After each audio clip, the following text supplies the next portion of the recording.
Næringarefni er það sem við fáum úr fæðun okkar.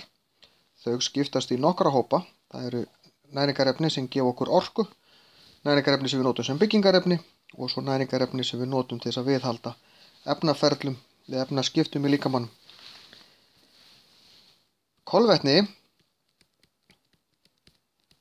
gefur okkur orku.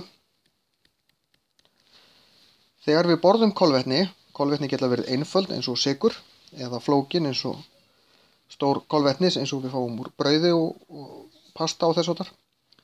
En sum kolvetni eru flóknari en önnur. Þau eru brotin niður í glúkósa og glúkósin er bara þrúgusykur, einfaldasta form af sykri sem er þetta að flytja líkamann. Og þegar við borðum kolvetni eru þau brotin niður í glúkósa meltingarfærunum, fluttum líkamann þar sem þarf að nota orkuna.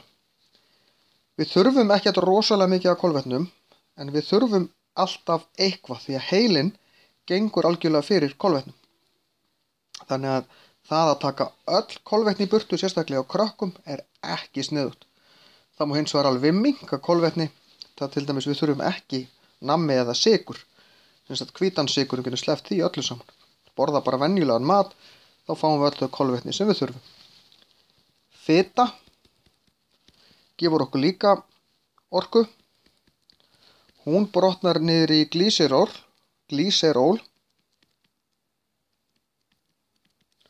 og fitusýrur. Orkan í fitunni er ennþá meiri heldur úr kolvetnunum, en við erum aðeins lengur að fá hana.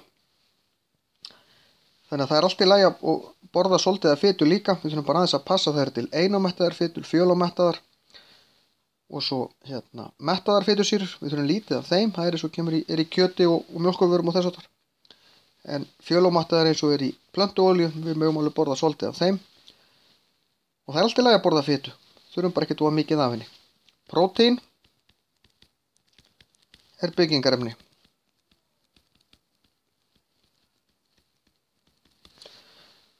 Vöðvarnir í okkur eru búnir til úr prótíni til dæmis.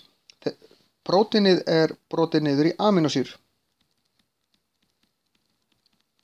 Og við flytjum þessar amínósýrur blóðið til þess að nota þær í að byggja upp vöðvavextur annars staðar. Síðan erum við með alls konar vítamín og þess háttar sem eru notuð til þess að viðhalda líkamsstarfseminni, járn og alls konar snefilefni.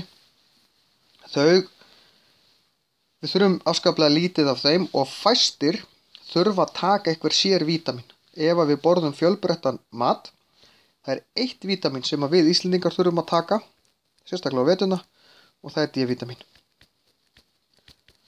Líkaminn býr það til í húðinni þegar við fáum á okkur sólarljós, en á Íslandi er bara ekki það mikið sólarljós að við þurfum að taka lýsi eða D-vítamín.